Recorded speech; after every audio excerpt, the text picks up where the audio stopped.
What we are going to do in this video is discuss the United States Senate.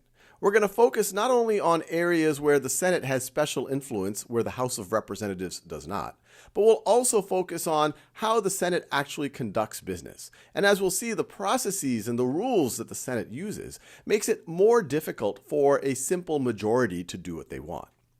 So in terms of special influence, only the Senate, not the House of Representatives, is involved in ratifying treaties.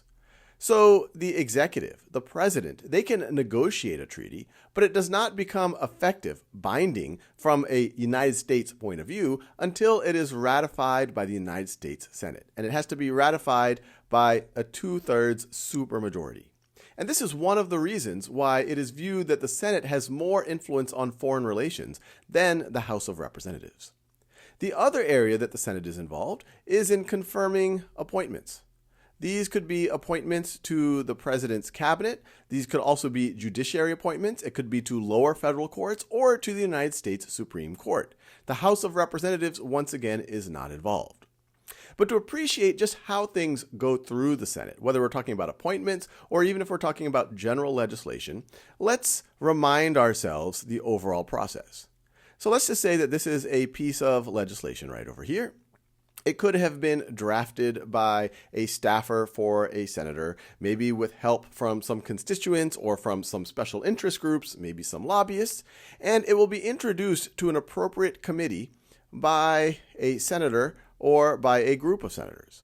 For example, if this legislation is about the armed services, it would go to the Armed Services Committee. Now, the committee could decide to have some hearings around the legislation.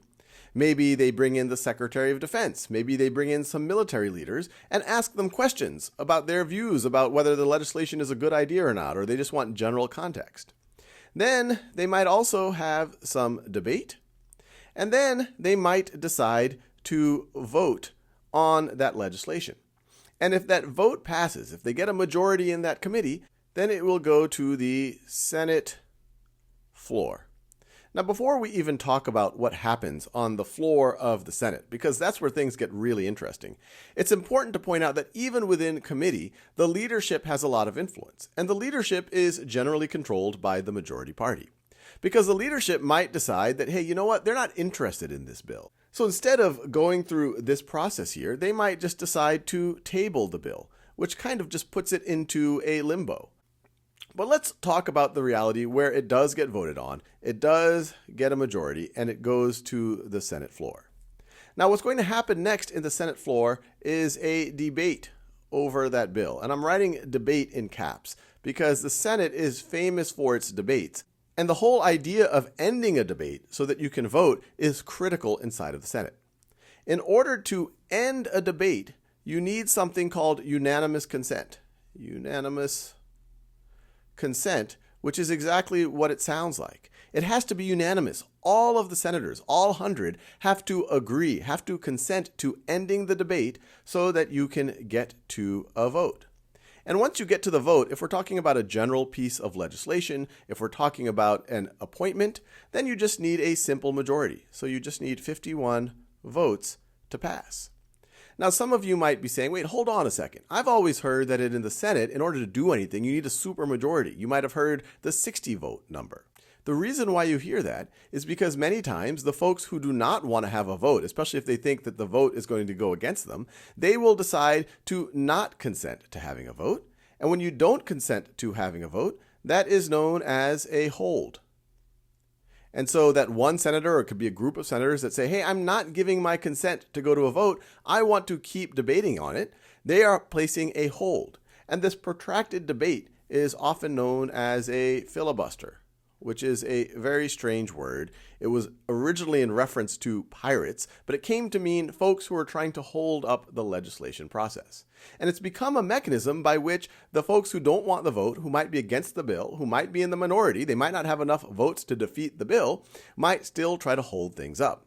Now, the reason why you've heard about 60 votes is because, generally speaking, that is how you stop a filibuster. If you want to stop a filibuster, you need to do something called cloture, or another way of thinking about it is closure of the debate so that you can get to a vote. And the reason why you hear 60 votes is for general legislation, you need 60 votes in order to have cloture. So even though you only need 51 votes for the legislation to pass once you vote on it, to even get to that point, you need 60 votes. And this is why you hear that for legislation to actually get through the Senate, you need 60 votes. Now, there is an exception to this, and that exception is around appointments. Prior to 2013, in order to have cloture for an appointment, you also needed 60 votes. But in 2013, it was decided that for non-Supreme Court appointments, you only needed 51 votes for cloture. And then in 2017, this was extended also to Supreme Court appointments. And so now for appointments, you only need 51 votes for cloture to end a filibuster. And of course, you only need 51 votes for the confirmation. So functionally, you just need a simple majority now in the Senate for confirmations.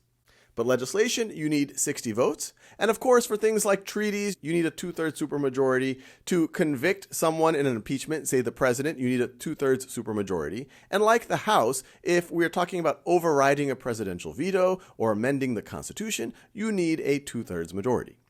Now, what I've just talked about, it isn't extensive, it isn't exhaustive of all of the processes in the Senate. But hopefully it gives you appreciation of, one, areas where the Senate has special influence, and also how the rules and processes of the Senate can be leveraged by either majority parties or minority parties in order to get things done. And how in the Senate, because of things like unanimous consent, it is harder for a simple majority to do whatever they want.